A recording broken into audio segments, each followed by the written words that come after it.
So ito na po, titignan na natin to. Yung pinaka ano niya, binuksan pa, fresh na fresh pa siya. Bawal po mahina ang pulso 3. Ito lang, wait lang. Ang bigat eh.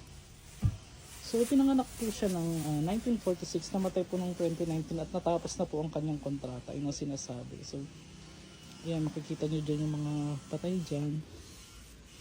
Oo. At may mga kabaong pa dyan. Tignan nyo. So i-check lang natin. Ito pala halo-halo. May matanda, may bata. Dito. Ito yung mga kabaong pa dyan. So ito na. Bubuksan na natin to. Meron pa pala sa isa. Meron pa sa ilalim guys. So ito na. 3.